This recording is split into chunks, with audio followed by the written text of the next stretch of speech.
Captain Jake Morrison stood on the bridge of the UE's Valkyrie and watched the stars blur past through the main viewing screen. The massive warship cut through space like a knife through water, its engines humming with power. Around them, 46 other ships moved in perfect formation through the darkness between stars. Jake had never seen such a huge fleet before. Heavy cruisers bristled with weapon turrets. Destroyers darted between the larger ships like guard dogs. 3 massive carriers held hundreds of fighter craft in their bellies. Support ships carried enough supplies to feed an army for months. This was Battle Group Titan, the most powerful military force humanity had ever assembled. "Sir, we're holding steady at maximum cruise speed," reported Lieutenant Lisa Grant from her station at communications. Her fingers danced across the control panel as she monitored dozens of channels at once. All ships maintaining formation.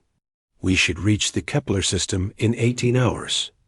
Jake nodded and turned to look at the tactical display. Red dots showed the position of every ship in the fleet. At the center, the massive UE's Thunderstrike led them all. Admiral Ben Clark commanded the entire operation from that flagship. Jake felt proud to be part of something so important. The military exercises waiting for them in the Kepler system would test everything they had trained for. New weapon systems needed real trials. Battle formations required practice under actual combat conditions. The Terran Defense Coalition had spent years planning these war games. Every ship carried the latest technology Earth could produce. Jake walked to the weapons console where his tactical officer worked. "How are our systems, Commander?" "All weapons online and ready, Captain," the officer replied. "Our main cannon can punch through 3 meters of solid steel. The torpedo tubes are loaded with our newest warheads. Point defense systems are tracking perfectly. This ship was built for war." That was true. The Valkyrie represented 5 years of human engineering at its finest. Her armor could withstand direct hits from plasma cannons. Her shields generated enough power to protect a small city. Her computers could track and target hundreds of enemy ships at once. Every system was designed with one purpose: to destroy anything that threatened humanity. Jake returned to his command chair and settled in for the long journey ahead. Space travel meant lots of waiting, even with the fastest ships humans could build. He reviewed the mission files one more time. The exercises would simulate an attack on a colony world. Half the fleet would play defenders, while the other half acted as invaders. They would test every possible scenario. "Captain," Lisa called out suddenly. Her voice carried a note of confusion. "I'm picking up something strange on long-range sensors." Jake turned toward her station. "What kind of something?" Lisa frowned at her displays. "It looks like a transmission, but it's very weak. The signal is coming from outside our planned route." She adjusted several controls, trying to clean up the reception. "Sir, I think it might be a distress call." "From who?" Jake asked. "There shouldn't be any human ships in that region." "That's just it, Captain. The computer is trying to translate the signal, but it's not using any human language. This is coming from someone else entirely." Jake felt his heart rate increase. First contact with alien life had always been a possibility, but actually experiencing it felt different than reading about it in training manuals. "Can you clean up the signal?" Lisa's hands flew over her controls. The bridge speakers crackled with static, then slowly a voice emerged from the noise. The words sounded strange, musical in a way that human voices never did. But the universal translator, built into their communication system, began working on the language. "Emergency. Help needed. Dying world. Evacuation ships under attack. Coordinates follow." The message repeated several times, each repetition a little clearer than the last. Jake listened carefully to every word. Someone out there needed help. The signal included navigation coordinates for a star system 3 days away from their current position. "Captain," Lisa said quietly, "there's more. Listen to this part." She isolated a section of the transmission and played it again. This time, they could hear sounds in the background, weapons fire, explosions, and what could only be screaming, even though it came from alien throats. Jake stood up from his chair. "Get me Admiral Clark on the command channel. Priority 1. "Yes, sir." Lisa opened the communication link to the flagship. "UE's Thunderstrike. This is Valkyrie, actual requesting immediate conference with Admiral Clark." The response came quickly.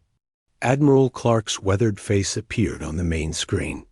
Behind him, Jake could see the busy command center of the Thunderstrike. "What do you have for me, Captain Morrison?" "Sir, we've intercepted what appears to be an alien distress signal. My communications officer has the details." Lisa stepped forward and transmitted the cleaned-up signal to the flagship. They all listened again to the desperate plea for help. When it finished, Admiral Clark was quiet for a long moment. "How far off our route would this take us?" He finally asked. Jake checked the navigation display.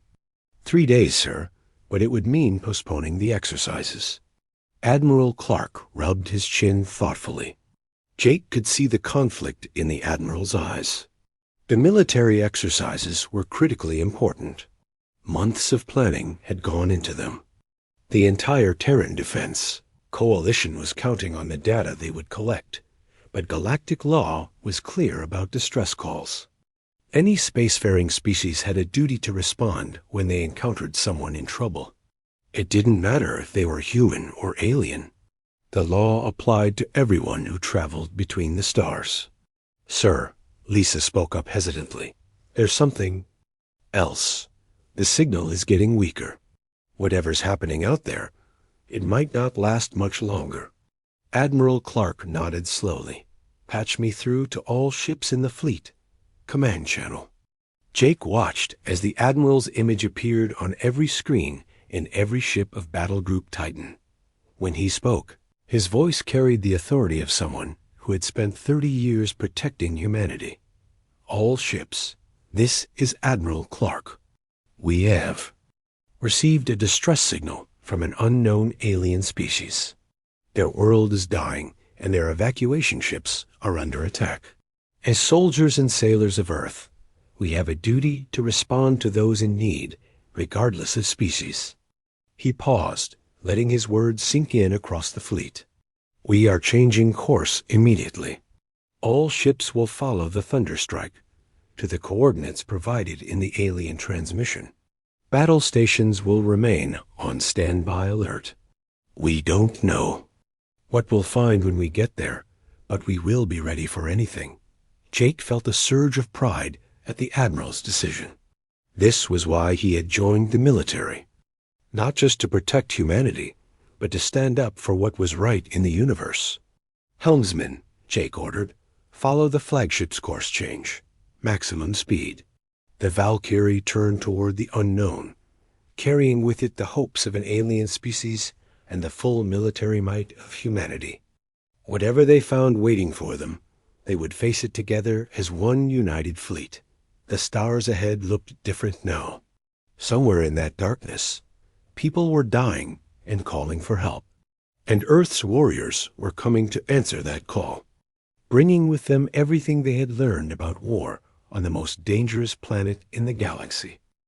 The human fleet dropped out of hyperspace at the edge of the Zephyr system, like ghosts materializing from nothing. Captain Jake Morrison gripped his command chair as the Valkyrie's engines powered down from their long journey. Around them, the other ships of Battle Group Titan took defensive positions, while their sensors swept the system ahead. What they found made Jake's blood run cold. "My God," whispered Lisa Grant from her communications station. Her face had gone pale as she stared at her displays. "Captain, there are hundreds of ships out there." The main viewing screen showed a scene of chaos that stretched across millions of kilometers of space. Small civilian vessels drifted between burning wrecks, their hulls damaged and their engines dark. Some ships moved slowly toward a dying planet that glowed red with massive fires. Others hung motionless in space, their crews probably dead. Those are the evacuation ships, Jake realized. The aliens we heard calling for help. Commander Alex Turner's voice came over the communication system. From his reconnaissance squadron. Valkyrie, this is Turner. My stealth ships are moving in for a closer look. What we're seeing here is worse than we thought. Jake watched the tactical display as Turner's small, fast ships moved deeper into the system. The reconnaissance vessels were designed to gather information without being detected. Their special hull coating absorbed sensor beams, while their engines ran almost silent. Turner, what can you tell us about the refugees? Admiral Clark's voice cut through the static. From the flagship. Sir, the civilian ships belong to a species that calls themselves the Cathara. Plant-based life forms, from what our computers can determine. Their vessels are transport ships, completely unarmed. We're reading massive life signs aboard each. 1. Families, elderly, children. They're packed in tight. Jake felt his hands tighten on his chair. Families running for their lives, carrying everything they owned in ships, never meant for long journeys. The planet below them was clearly dying. Massive storms covered the continents, while the oceans boiled away into space. These people had nowhere else to go. What about the attackers? Admiral Clark asked. Turner's voice grew harder. That's where things get complicated, sir. There's another fleet here, much larger than ours. They call themselves the Vorthic Hegemony. And, sir, they're hunting the refugees like animals. The main screen changed to show images from Turner's reconnaissance ships. Jake saw massive vessels. That looked more like flying fortresses than spaceships. They were 10 times larger than human ships, covered in weapon turrets and armor plating. They moved through space like predators, surrounding groups of refugee ships. My sensors count. Over 200 Vorthic vessels, Turner reported.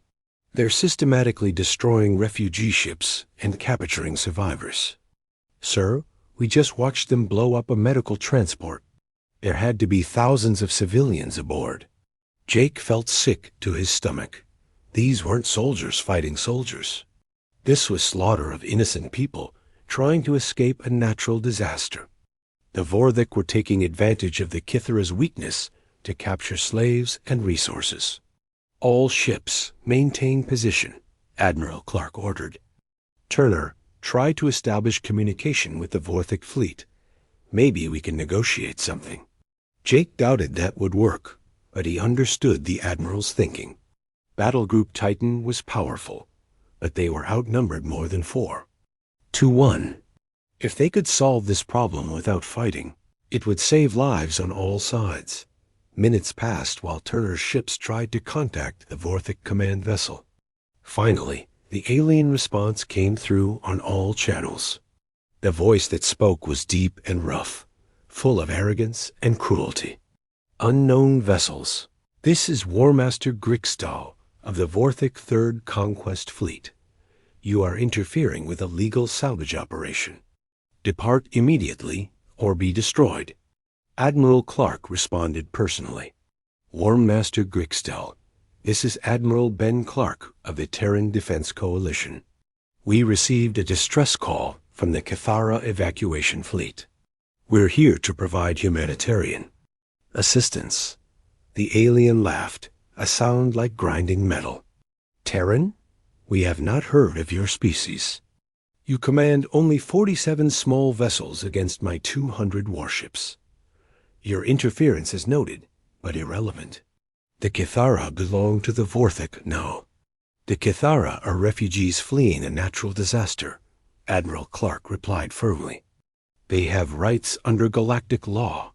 We demand you cease your attacks on civilian vessels immediately. Galactic law? Grixtal's voice dripped with contempt. The only law in this galaxy is strength. The weak serve the strong. The Cathara are weak, therefore they serve us.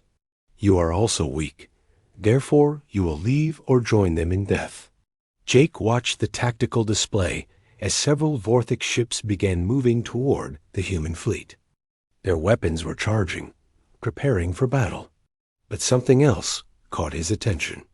A damaged Cathara medical ship was drifting nearby, its engines failing and its hull breached in several places. Turner, are you seeing the medical ship? At coordinates 7-7-Mark-4? Jake asked. Confirmed, Valkyrie. That ship is in bad shape. Looks like it's carrying wounded from other vessels. Maybe 3,000 civilians aboard. As they watched, a Vorthic destroyer moved toward the helpless medical ship. Its main guns locked onto the refugee vessel and charged to full power. The intention was clear. Admiral, Jake called urgently. They're about to destroy another civilian ship. Admiral Clark's voice came over all channels, cold and determined. All ships of Battle Group Titan, this ends now. That medical ship is under our protection. You would fight for aliens you have never met? Grixtel asked with amusement. You would sacrifice your own people for refugees who mean nothing to you? Admiral Clark was quiet for a moment. When he spoke again, his words would become legendary. Across the galaxy. War Master, you've made one critical error in your calculations. You think strength comes from the size of your ships or the number of your weapons. But you're about to learn what real strength looks like. You're about to face Deathworlders. Deathworlders? Grixtal sounded confused. What is this word? It means we come from a planet that tried to kill us every single day for millions of years. A world where only the strongest, smartest, and most adaptable survived. A world that taught us one simple lesson. You never, ever hurt the innocent while we're watching. The Vorthic destroyer fired its main gun at the Cathara medical ship. The energy beam lanced through space, ready to vaporize 3,000 helpless civilians. It never reached its target.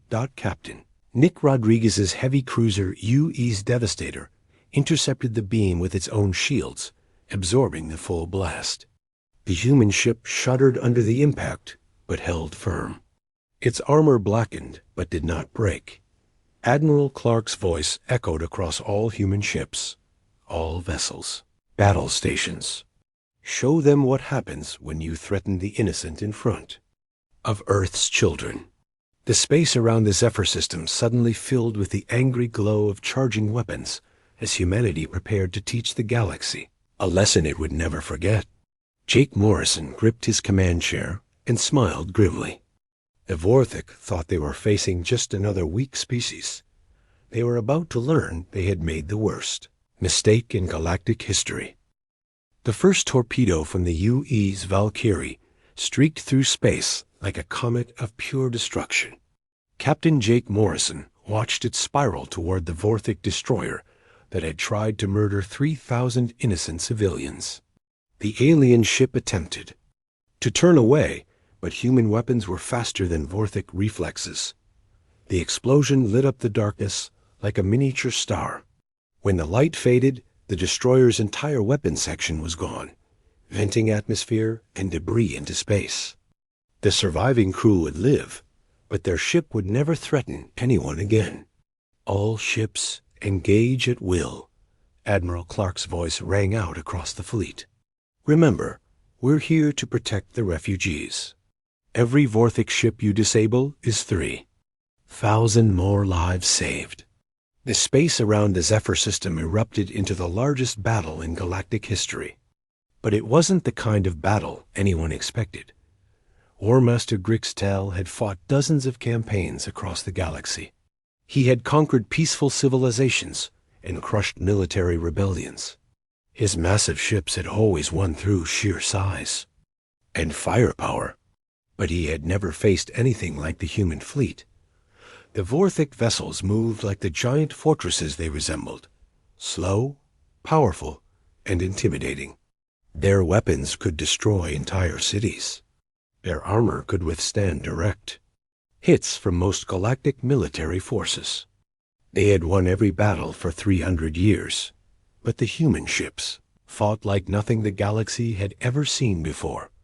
Commander Sarah Blake's UES Raptor dove between two Vorthic cruisers, her engines screaming at maximum power. The alien ships tried to track her movement, but their weapon turrets moved too slowly. Blake's ship spun through a spiral pattern that would have killed most alien crews from the gravitational forces alone. "Torpedoes away," Blake reported calmly as her ship launched 6 warheads at point-blank range. The weapons struck both Vorthic ships simultaneously, crippling their engines and leaving them drifting helplessly. Human ships darted through the enemy, formation like sharks among whales. They used speed and maneuverability instead of heavy armor. They struck fast and hard, then vanished before the enemy could respond.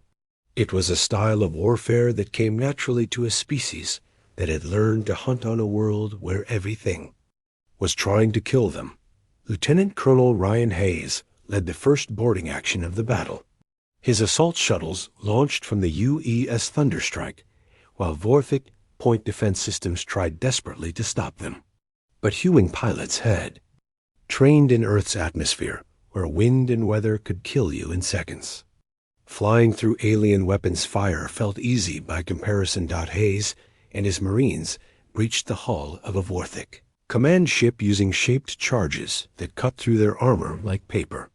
A boarding tunnel sealed behind them, and they moved into the alien vessel with deadly efficiency. The Vorthic warriors waiting inside were 8 feet tall and covered in natural armor plating. They had terrified countless species across the galaxy, but they had never fought humans before. The Marines moved through the ship like ghosts, using tactics learned from centuries of warfare on Earth. They struck from unexpected directions, used the ship's own structure as cover, and turned every piece of equipment into a potential weapon. When their ammunition ran low, they improvised with whatever they could find. "These aliens fight like machines," one Vorthic soldier gasped into his communicator as Hayes's team captured the bridge. "They don't fear death. They don't hesitate. They adapt to everything we throw at them." Chief Engineer Maria Santos watched the battle from her position aboard the Valkyrie and saw an opportunity. The Vorthic ships were designed to fight other large vessels in direct combat. They had never faced an enemy that used small, expendable weapons. "Captain Morrison," she called out, "I need permission to convert our maintenance drones into guided missiles." Jake looked at her in surprise. "Is that even possible?" "Sir, we've got 300 construction drones in our cargo bay. Each one has enough processing power to track targets and enough explosive material to damage Vorthic weapon systems. We can program them to swarm enemy ships and target their most vulnerable points." Jake grinned. Only humans would think to turn construction equipment into weapons in the middle of a battle. Do it. Within minutes, clouds of small drones poured out of human ships throughout the fleet. The Vorthic point defense systems had been designed to stop large missiles and enemy fighters. They couldn't track hundreds of tiny targets moving in unpredictable patterns. The drones swarmed over Vorthic ships like angry insects, exploding against weapon turrets, engine exhausts, and sensor arrays. Each drone was small, but together they blinded and crippled ships that had seemed invincible just minutes before. Captain Nick Rodriguez saw his chance when a Vorthic flagship tried to retreat behind its escorts. The massive ship was 3 times larger than his heavy cruiser UES Devastator, but size wasn't everything in space combat. "All power to forward cannon," Rodriguez ordered. "Shut down life support, artificial gravity, everything that draws power. I want every joule we can generate flowing into that weapon." His engineering crew worked frantically to redirect the ship's entire power grid. The lights dimmed throughout the Devastator as every system except life support and weapons went offline. The main cannon began to glow with barely contained energy. "Sir, If we fire at this power level, we'll burn out half our systems, his tactical officer warned. Then we better make it count, Rodriguez replied. Fire. A energy beam that erupted from the Devastator was like nothing anyone in the galaxy had ever seen. It punched through the Vorthic flagship's shields as if they weren't there, carved, through 3 meters of armor plating, and destroyed the ship's command center in a single devastating strike. The psychological impact was enormous. Across the Vorthic fleet, crews watched their most powerful warship it crippled by a single shot from a ship 1/3 its size. For the first time in their military history, Vorthic soldiers began to feel fear. Captain Rebecca Stone commanded. The carrier UES Falcon and her fighter pilots were having the time of their lives. The small human ships danced through space, using maneuvers that would have been impossible for alien pilots. They wove between enemy fire, struck with precision, and vanished before the Vorthic gunners could react. "This is Red Leader," called out Lieutenant Amy Clark over the fighter communication channel. "Their big ships can't hit us if we stay close to their hulls. We're like mosquitoes to them." Amy's squadron flew so close to a Vorthic battleship that they were almost scraping the hull. The alien point defense weapons couldn't depress far enough to target them. The fighters placed precisely aimed charges on critical systems, then pulled away just as the explosions ripped through the enemy vessel. The Vorthic had expected to crush the small human fleet in minutes. Instead, they watched their formation fall apart as ship after ship was disabled or destroyed. The humans fought with a coordination that came from millions of years of pack hunting. They anticipated each other's moves, covered each other's weaknesses, and struck as a unified force. War Master Grixtel stood on his command bridge and watched his fleet dying around him. In 30 years of conquest, he had never seen anything like this. These humans fought with a savagery that was matched only by their precision.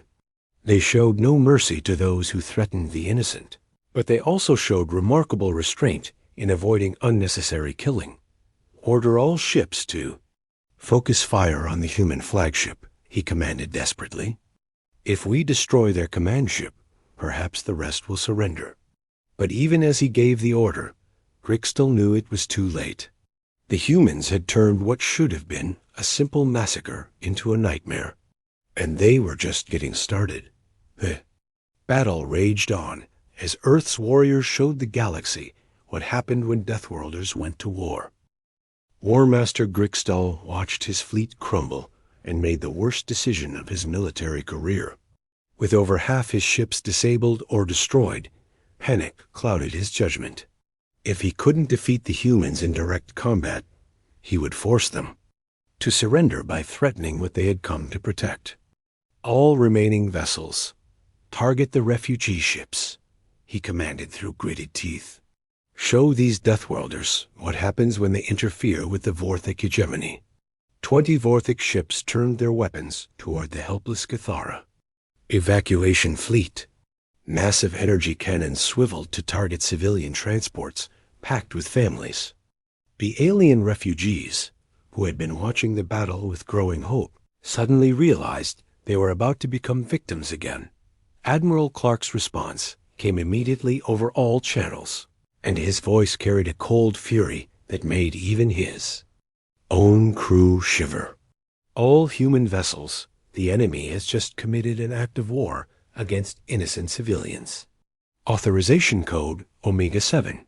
You are cleared to use any and all weapons at your disposal. Show no mercy to those who would murder children." Captain. Jake Morrison had never heard the Admiral use an Omega-7 authorization before. It meant the gloves were coming off completely. Every classified weapon, every experimental system, every piece of technology that humanity had developed for total warfare was now available for use. The human response was swift and terrible. Commander Tony Martinez led his special operations team aboard a captured Vorthic command ship where they had discovered something that made their blood boil. In the ship's holding cells, they found hundreds of Cathara prisoners who had been taken from earlier attacks. But these weren't just captives. "Captain Morrison, you need to see this," Martinez reported, his voice shaking with rage. "They've been experimenting on the prisoners. Medical experiments. Torture. Some of these people have been here for weeks." Jake felt something cold and hard settle in his chest. The Vorthik weren't just conquering the Kithara refugees. They were treating them like laboratory animals. The evidence was clear in the ship's computer records. Systematic abuse of innocent civilians for research and entertainment.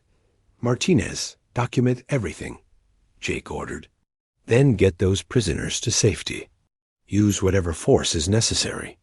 Throughout the human fleet, similar discoveries were being made. The Vorthik had been capturing refugees, not just for slave labor, but for much worse purposes.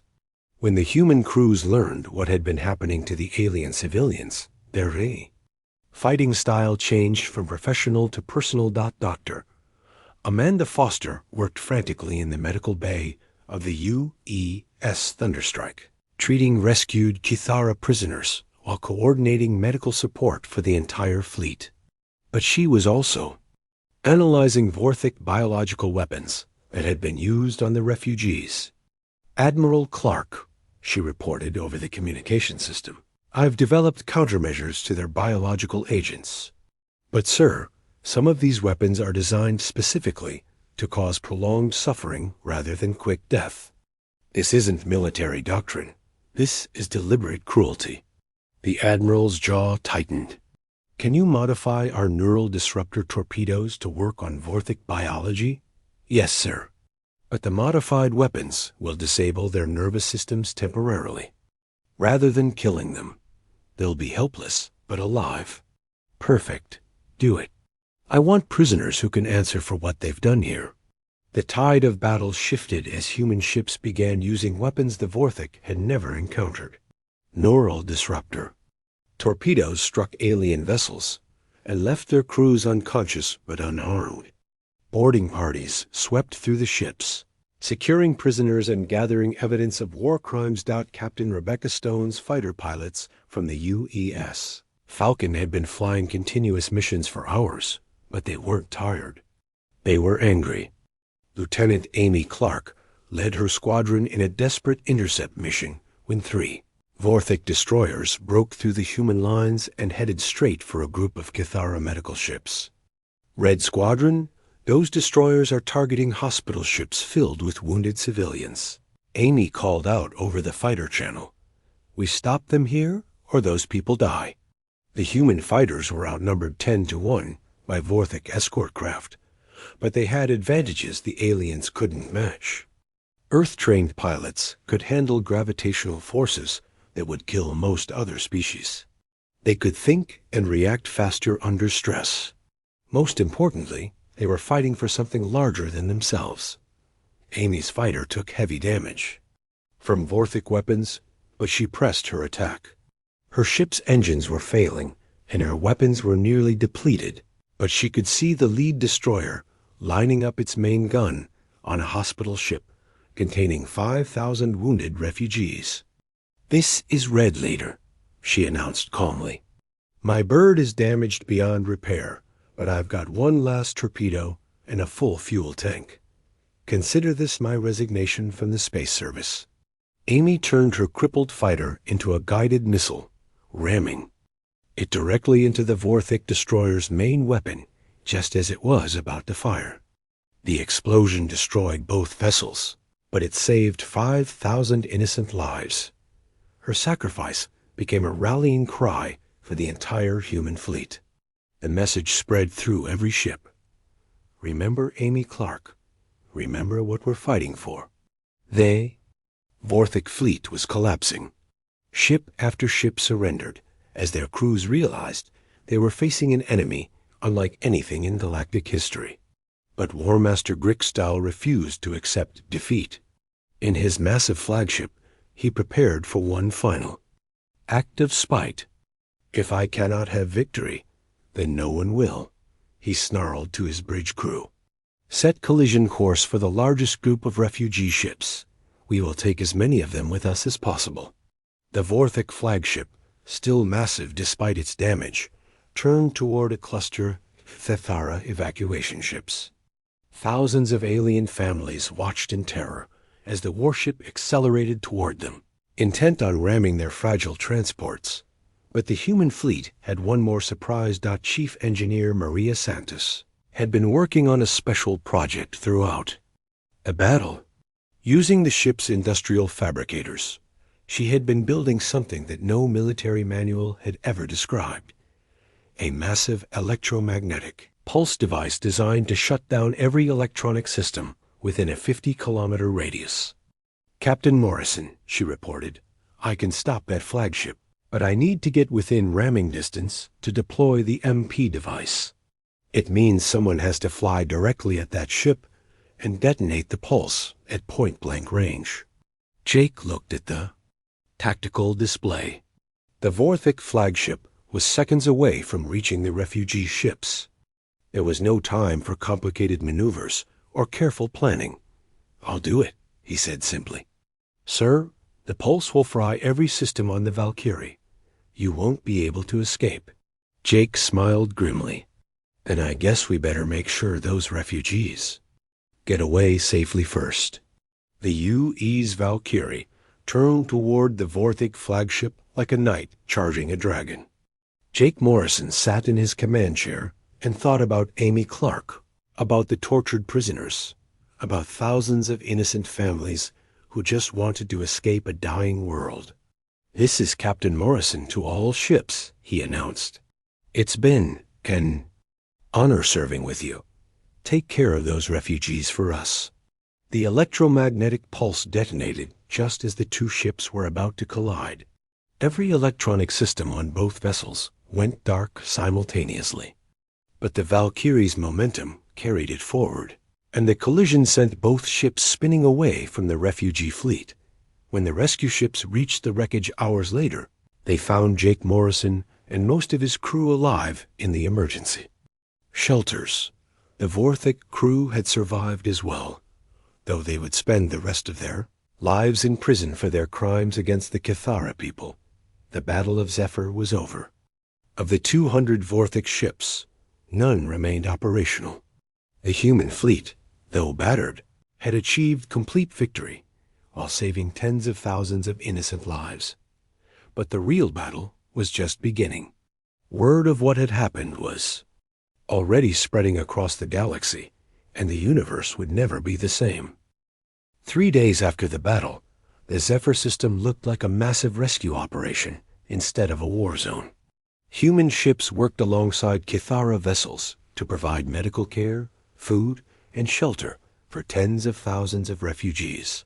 The industrial capacity that had been designed to support long military campaigns was now saving lives on an unprecedented scale. Captain Jake Morrison stood in the medical bay of the UES Valkyrie, his arm in a sling from the collision with the Vorthic flagship. Around him, human doctors worked side by side with Cathara healers to treat the wounded. The plant-like aliens moved with gentle grace, their touch somehow speeding the healing process for both species. Elder Simara approached Jake with slow, deliberate steps. The Cathara leader was tall and graceful, with skin that looked like living bark and eyes like deep pools of water. When she spoke, her voice sounded like wind through leaves. "Captain Morrison," she said through the universal translator, "I have tried for 3 days to find words in any language to express what your people have done for us. But there are no words big enough for such gratitude." Jake felt uncomfortable with the praise. "We just did what anyone should do when they see innocent people in trouble." Simara's expression showed something that might have been amazement. "You say this as if it is simple, as if fighting impossible odds to save strangers is natural behavior. But in all my years traveling the galaxy, I have never seen such courage and selflessness." Through the medical bay windows, Jake could see the ongoing rescue operations. Human engineering teams were working around the clock to repair damaged Cathara ships. Food processors designed to feed military crews were producing supplies for an entire population of refugees. Transport ships were being modified to carry families instead of weapons. Dr. Amanda Foster looked up from her work with a rescued Kithara child and smiled. The little ones are responding well to treatment. Whatever the Vorthic did to them, we can undo most of the damage. They're going to be okay. The doctor's words carried throughout the ship via the communication system, bringing smiles to faces that had been grim for days. Saving the refugees had been the goal, but healing them felt like an even greater victory. Commander Alex Turner's voice came over the ship's speakers. Captain Morrison, you need to see what's happening on long-range sensors. We've got incoming ships. Lots of them. Jake made his way to the bridge, wondering if more Vorthic forces were coming for revenge. But what he saw on the tactical display was something entirely different. Dozens of ships were approaching the system, but they came from all directions. And they were all different designs. "Sir," reported Lisa Grant from Communications, "I'm receiving messages from representatives of 12 different species. They're all asking for permission to meet with Admiral Clark." Jake looked at the identification codes scrolling across his screen. The Centauri Federation, the Rigel Trade Consortium, the Andorian Science Collective.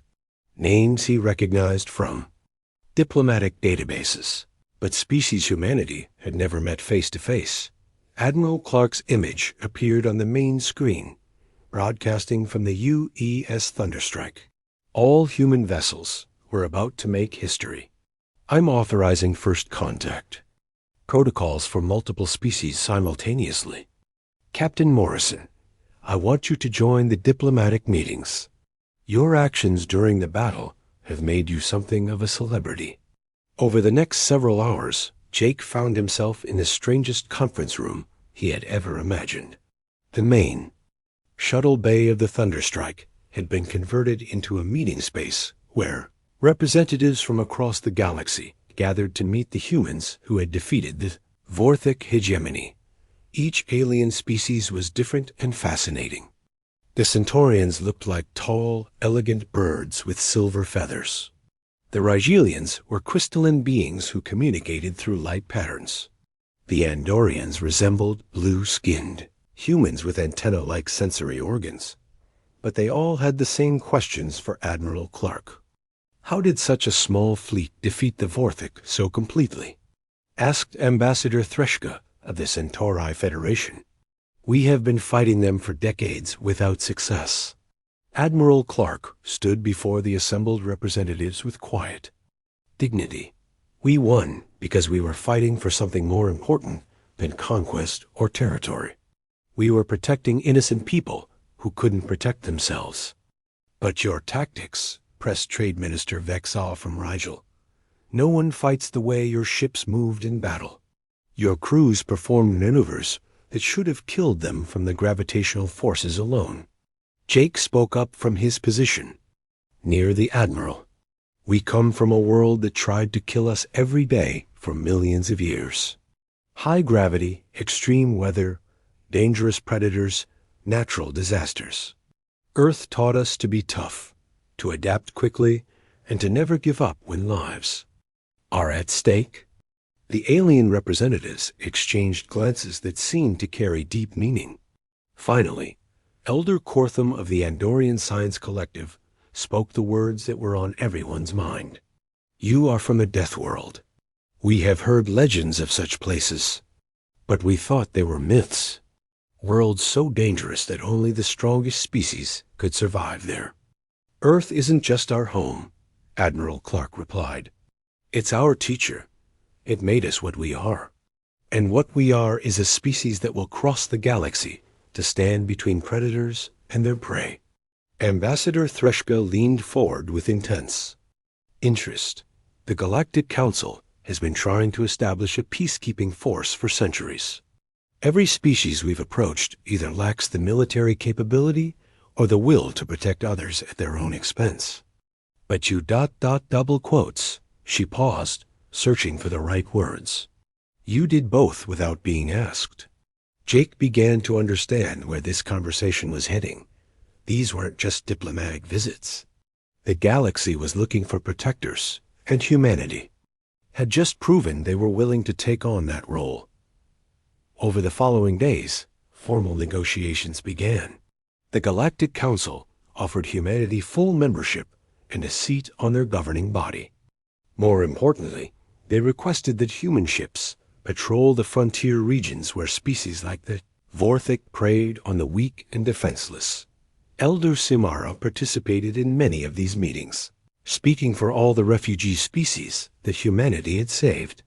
On the final day before the human fleet departed for Earth, she presented Admiral Clark with a gift that would become one of humanity's most treasured possessions. "This is a seed from the last tree on our homeworld," she explained, holding a small glowing pod in her delicate hands. "Our planet is dying, but this seed carries the genetic memory of our entire world. I give it to you so that something beautiful can grow from the darkest day in our history." Admiral Clark accepted the seed with great ceremony. "We'll plant this on Earth, and we'll make sure your people have a new world where they can grow and thrive again." As the human fleet prepared to depart, Jake stood on the bridge of the rebuilt Valkyrie and watched the rescue operations continue. The Cathara refugees were being relocated to 3 different worlds where they could rebuild their civilization. Other species had volunteered to help with supplies, technology, and support. But the real change was in how the galaxy looked at itself. The Vorthic hegemony was finished, but they had been just one of many predator species that terrorized peaceful civilizations. Now, for the first time in galactic history, there was a species willing and able to protect the innocent. "Captain," Lisa Grant called from her station, "we're receiving a transmission from Earth Command. They want a full report on everything that happened here." Jake smiled as he thought about trying to explain the last week to the military brass back home. How do you describe becoming the galaxy's protectors by accident? How do you explain that? Humanity's reputation was now built on a rescue mission that turned into the largest space battle in recorded history. "Tell them we'll be home in 10 days with a full report and some very interesting diplomatic passengers," he replied. "And Lisa? Tell them to prepare for some big changes. We're not just explorers anymore. We're guardians." The human fleet turned toward Earth, carrying with them representatives from dozens of alien species and the seeds of humanity's future among the stars. Behind them, they left a galaxy that would never be the same. The Cathara refugees would tell stories of the Deathworlders, who answered their call for help. Other species would spread the word that humanity stood ready to protect the innocent.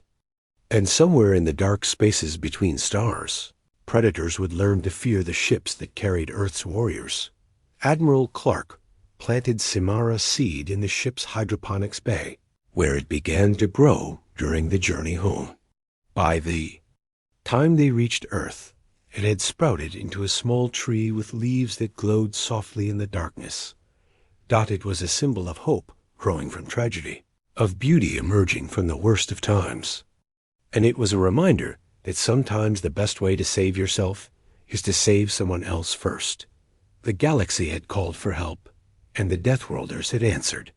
Now they would stand guard among the stars, making sure that no one who cried out in the darkness would ever be abandoned again.